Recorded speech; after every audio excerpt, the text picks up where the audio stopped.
Hello to the Bruins fans and fans around the league. Welcome to Post to Post. My name is Neil if you're new.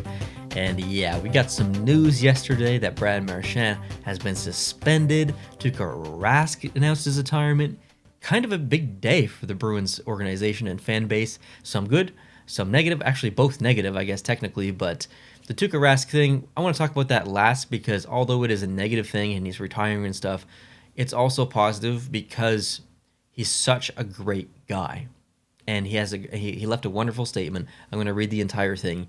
So, yes, it's negative that he's never going to play again in the NHL, which is really sad. I love Tuukka Rask, but to honor his career is the positive thing to do. And I think it's very easy to do that because he's had a really great career, even just in the short 15 years that he played. But we'll get into that a little bit later. Let's talk about the Brad Marchand thing. So, disclaimer. I'm a Montreal Canadiens fan. It is very uncomfortable to wear this, but objectively, I like to support the fan bases out there, and I collect jerseys. So if you're new, I switch up my jersey and hat basically every single video for whatever team I'm talking about.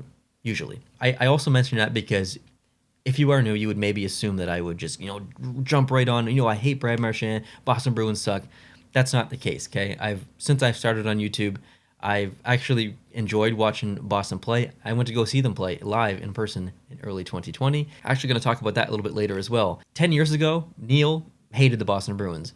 Now, Neil has become more of a hockey fan, not necessarily just strictly a Montreal Canadiens fan, but really a broad hockey fan. No, I don't hate the Boston Bruins.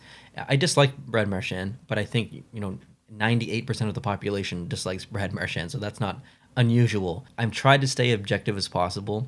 So looking at this play objectively, and I can't show it, okay? It's copyrighted. Unfortunately, I can't show it. But looking at this play and this situation objectively, I think player safety made the right decision. And that decision is 6 games for Brad Marchand. He's been wow, that was a doozy. He has been suspended 6 games by the NHL. And if you haven't seen the play, I would encourage you to go check it out. But essentially, he punched Tristan Jarry in the head and then kind of circled around a little bit and then gave him some stick action up in the throat or in the face and the head. And the NHL did not like that, as they shouldn't, as should most hockey fans should not like that. Because listen, if you want to lay a big hit or if you want to toss hands with someone and yes, fine. But don't be pulling that stuff, punching someone in the back of the head or the side of the head when they're not expecting it and try and hit them in the face with your stick. Like, don't be stupid. Like that's just stupid.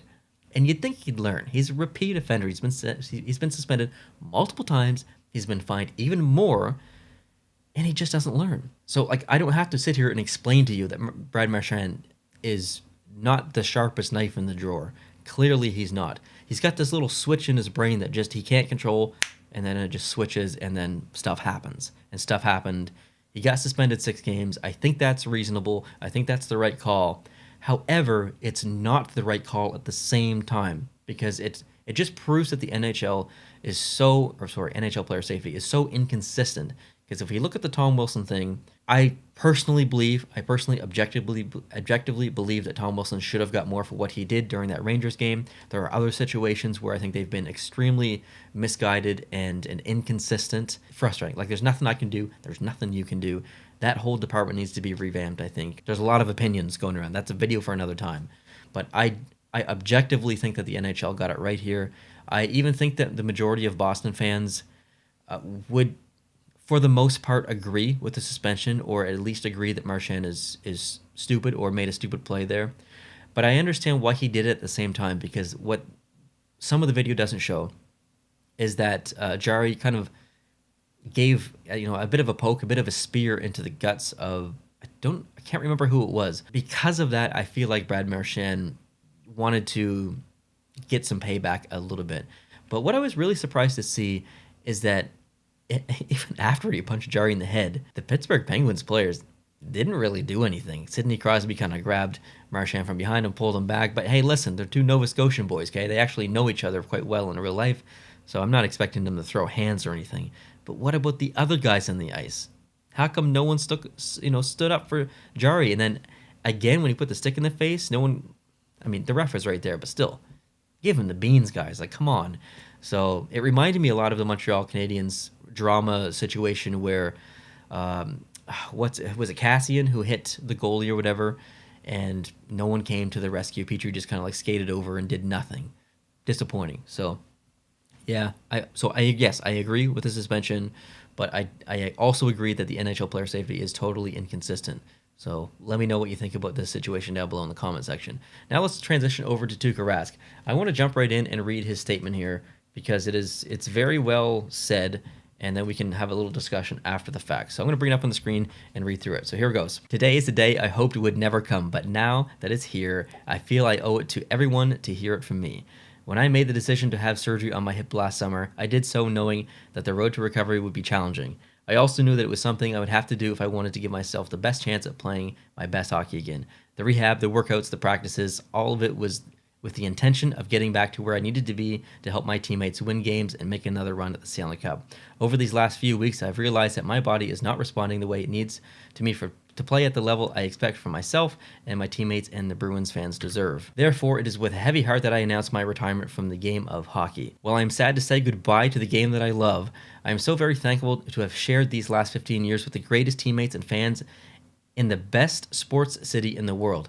We have shared so many special memories over the years, bringing the Cup back to Boston in 2011, our runs to the final in 2013 and 2019, playing overseas in the Czech Republic, Northern Ireland and China, and of course the Winter Classics. I am also so thankful that I was able to represent Finland on the world stage and win a bronze medal in the 2014 Olympics. While these experiences were all incredible, what I will remember the most about all of them is the bond that I had with my teammates, coaches, and team staffs. The memories that we will always have and the friendships that will last a lifetime. Through all the ups and downs, I am so grateful for all the support this team and people of Boston have given me. I will miss everything that comes with representing the Boston Bruins, but now I'm excited to spend more time with my family and friends who have never stopped supporting my dream. Boston is special for so many reasons and will always be our adopted home. We look forward to remaining a part of the amazing community. I especially want to thank the Jacobs family, Cam Neely, Don Sweeney, my coaches, the equipment staff, and the rest of the team support staff for all they've done for me throughout my time with the Bruins organization. I've never wanted to play for any other team. I'm so proud to have worn the spoke to be for my entire career, and I wouldn't have had it any other way. So I thought it was really interesting, and like all of this is very well said. But one thing that really speaks to Rask's character is not so much in thanking the fans and thanking his teammates and the coaches and stuff. That's all expected. But the fact that he threw in the equipment staff and the team support staff, that just shows you what kind of a guy he is, because he recognizes that those guys behind the scenes, they also deserve the credit because they never get any. Those guys don't get the spotlight. And Rask put it on him here a little bit, and I thought that was a great show of his character. And you know, there's been thousands of examples of Tuukka Rask being an amazing human being, and that's just one of them. Putting a thank you in his main statement, his retirement statement. He's thanking the equipment staff and the team support staff. I thought that was a really cool thing. So it's a sad time. I mean, Tuukka Rask is, number one, he's a Finn, and I love Finland and I love Finns. So that's really sad to see him. You know, one less Finn in the NHL is always a bad day in my books. But he was an incredible goalie. Like, if you look at his stats, he was one of the best goalies of all time. Like, that's kind of hard to think about, but he really was, because he doesn't get the credit he deserves. He doesn't get the spotlight he deserves. He truly is one of the best goaltenders of all time.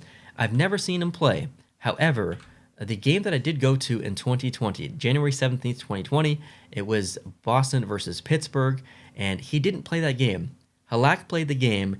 However, there was a ceremony at the beginning of the game where he got some gifts and stuff, but he got a drum set from Metallica, if I'm not mistaken. The Boston Bruins posted a picture of that night. I'll throw it up here on the screen. And I was like, whoa, that looks familiar.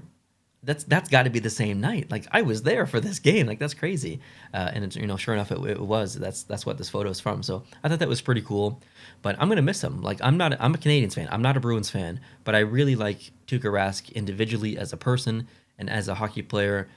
The utmost respect for him and his game and his personality. He was a goof, right? So definitely gonna miss him. In the fun videos that you see online or the team posts and the smile on his face. He's always got a smile on his face. So it's going to be really sad to not see him part of the Bruins organization, but it's really good that he gets to spend more time with his family and stuff. He's got some kids, so he's in the good years for being a dad, and so it's great that he gets to enjoy that. So Tuukka Rask, I wish you all the best, and yeah, that wraps up this video, guys. Thank you so much for watching. Let me know what you think about the Marchand thing, and obviously Tuukka Rask is I can't see anyone being happy about Tuukka Rask retiring. So I'm not even going to ask your opinion there. I'm just going to assume that you are sad as well. So have a great day. Thank you so much for watching. Another video coming tonight, so make sure you hit the subscribe button if you'd like to see that. If you did like this video, please hit the like button, and I'll talk to you later tonight. Adios.